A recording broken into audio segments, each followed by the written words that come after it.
For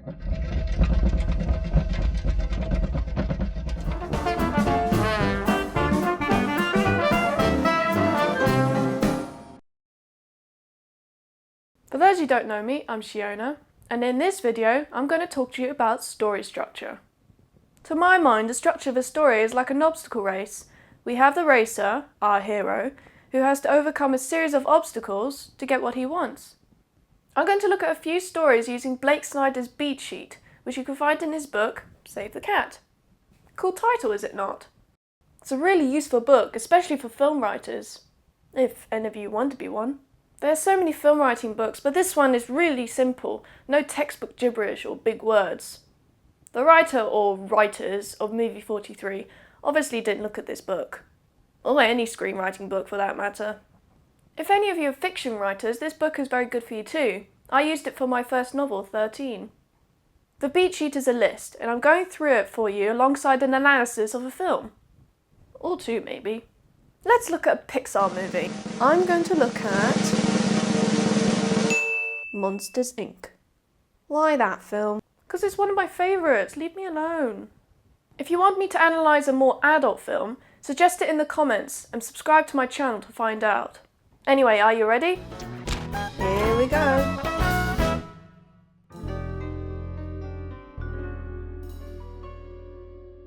The opening image. When a film is being introduced, the first image has to give us the mood of the film, what the film is about. What we see here is something scary.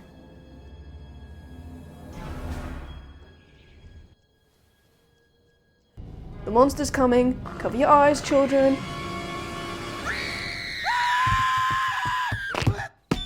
Or maybe not. The setup. We need to know what's happening in this world, right?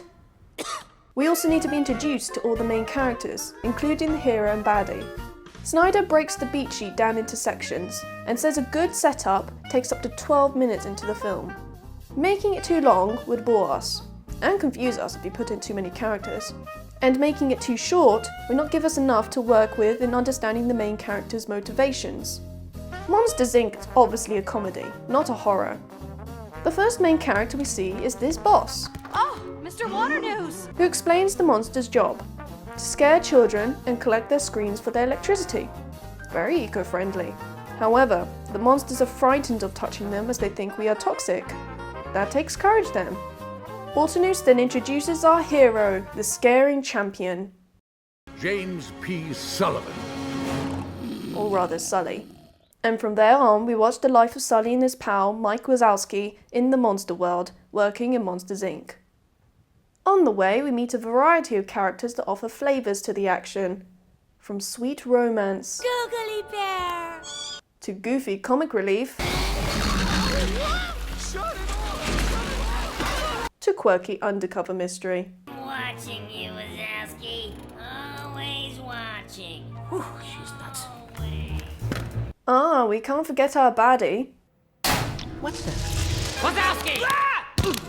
Randall, a creepy competitive lizard who has problems with the scaring champion. To be honest, I think Randall's scarier than Sully. He camouflages, for God's sake. Hey, what's it? The theme. The theme is the spiritual journey of the hero.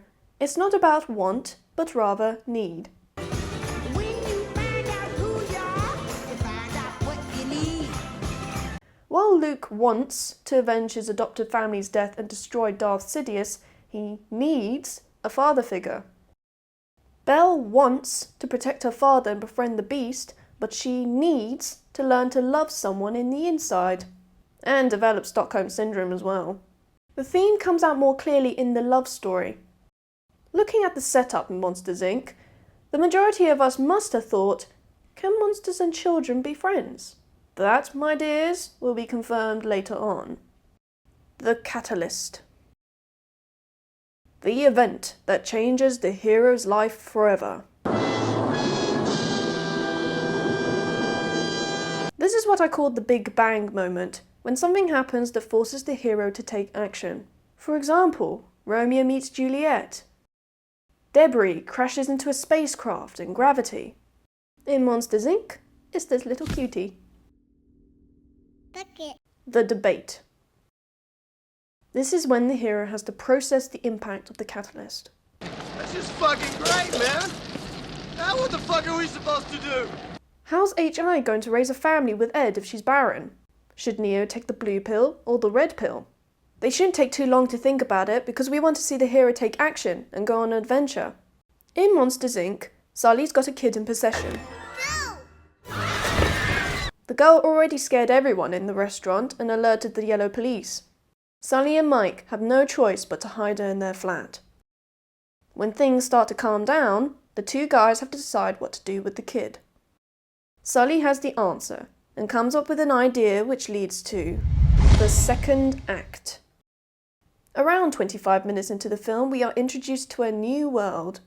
Alice goes to Lewis Carroll's drugged-up Wonderland, and Dorothy lands in colourful Oz. But it's not always a completely new world.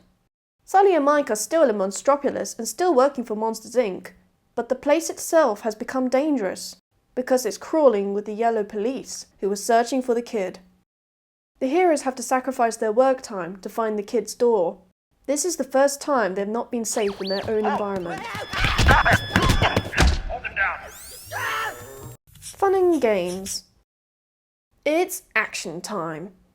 In the first 30 to 55 minutes of the film, we see the hero trying to get to grips with this new, changed world. Fun and games takes time out from the story and gives us more on character and theme. If you haven't noticed, a lot of film trailers show scenes from this section. And in comedies like Monsters, Inc., this is usually where the funniest bits are. So in Monsters, Inc., we laugh as Sully and Mike struggle to cope with Boo running around the factory, causing chaos. Love story. Oh, so this is the part when the hero meets a girl and they fall in love? Not always. It's called the love story because it not only involves love affairs. This is the part where we see the emotional side of the hero, the reason why we relate to him, or her. So the love story could be about a father and son. It doesn't have to be in any way sexual. That's why I prefer to call it the B story.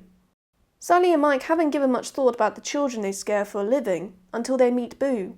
Sully has the most dramatic change in the love story. He becomes so close to Boo that her welfare becomes his top priority. He starts to question his work as a champion scarer and loses interest on his reputation. Sully is a big blue kitty after all. Kitty. Kitty has to go. But it's not only about Sully and Boo. It's about Sully and Mike as well. But I'll explain that later on. Midpoint. Alright, we're 55 minutes into the film and it's time to resume the story. Playtime's over. Things in Fun and Games have either improved or ruined the hero's life, but at this point, things are going to get much more complicated. Randall has been searching for Boo and has got a track on Mike. He makes a deal with Mike to give Boo back her room in exchange for keeping Mike's mouth shut about Randall cheating with the score numbers. He's kept to the deal so far. There it is! Just like Randall said! Randall? Wait a minute. But Sully and Boo know it's a trap. Mike tries to prove it's not, and gets captured as a result. Bad guys close in. This runs from the midpoint and comes to a head roughly 75 minutes into the film. Like it sounds, this is when the hero begins to run into increasingly difficult obstacles and begins to lose his way. Every hero loses a few battles, including Batman, before he wins the day. Randall reveals his evil plot to Mike, which is to suck out the children's screams with a machine. But before he tests it on Mike, Sully comes to the rescue and the heroes escape. The hero hasn't lost yet. I know. But then Sully turns around and goes to Waternoose for help, which is a big mistake. Betrayal is often a key moment in the bad guys close-in section.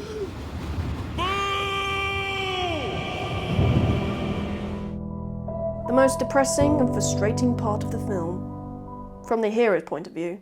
75 to 85 minutes into the film, we see the hero hopeless and beaten. Often this is accompanied by lousy weather. As the hero runs out of ideas and the baddie gains the upper hand, the hero is finally beginning to see what he's been doing wrong. Boo has drifted away from Sully and falls into the hands of the bad guy, Waternoose. Now he's got what he wants, Waternoose reveals his evil side and exiles Sully and Mike into the freezing wastelands of the human world. How will Sully and Mike ever get back to Monstropolis and rescue Boo? Under the care of a friendly, abominable snowman with homemade snow cones, Sully remains remorseful, and Mike makes things worse by blaming him for everything. Look at that big jerk. Ruined my life. And for what? A stupid kid!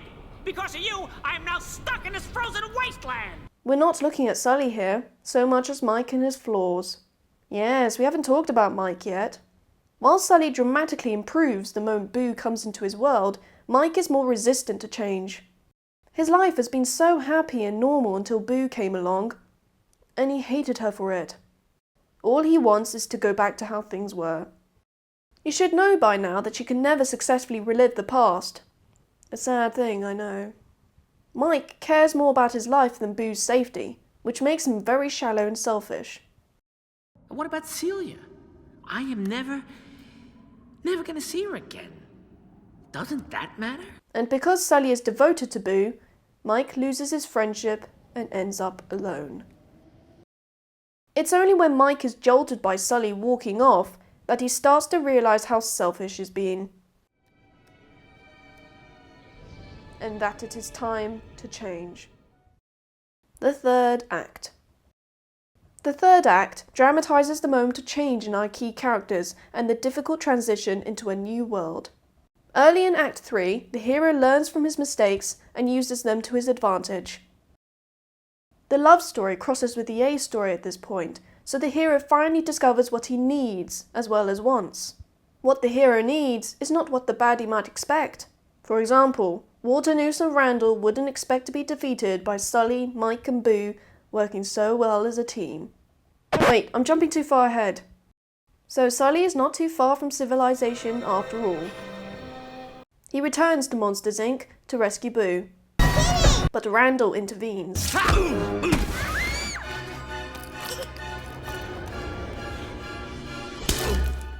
Mike? Then our green hero arrives, along with some snow cones. Mike has finally grown up and realised the value of their friendship. Hey, look at that. It's Randall. It's... Come on!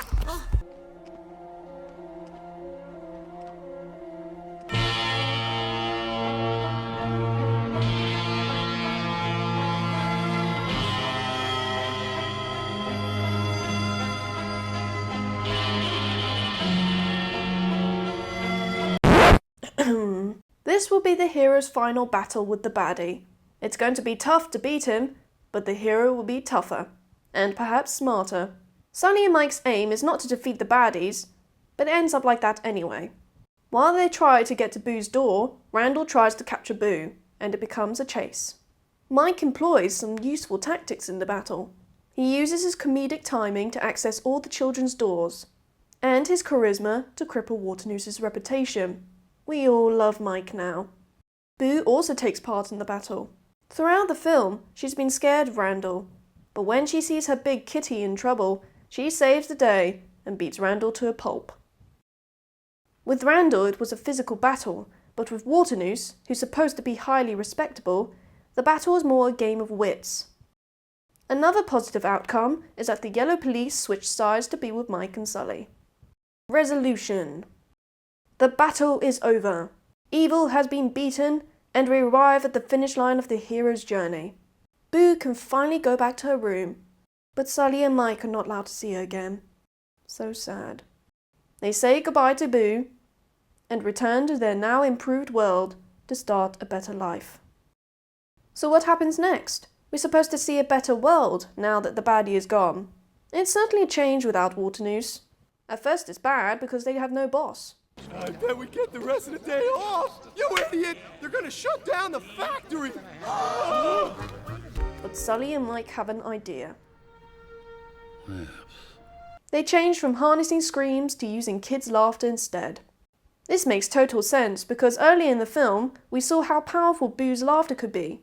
Mike now has more purpose in life and becomes a champion comedian. Everyone is happier now that they've turned into comedians, but not Sully. We can't finish this kind of film with an unhappy character. Mike's got an idea. Hey, Sully! Hey, Mike. I was, Listen, if you got a minute, there's something I want to show you. Okay? Close your eyes, follow me. Come on. Final image. Okay, stop. Open them. Ta-da! Aw, Mike has made the effort to rebuild Boo's door and finds a way for Sully to be with Boo again. Kitty. Sully is finally happy. The end. According to Blake Snyder, the final is supposed to be the opposite of the opening image. So looking at Monsters Inc., the final image is exactly that. Instead of a scared child, we get a happy child. Woo! We've gone through the entire Beach Eaten film and now we've come to an end. I hope you found it useful. Share it to your friends if you did. Once again, if you want me to analyse a more adult film, suggest it and subscribe. Thanks for your time and have a nice day!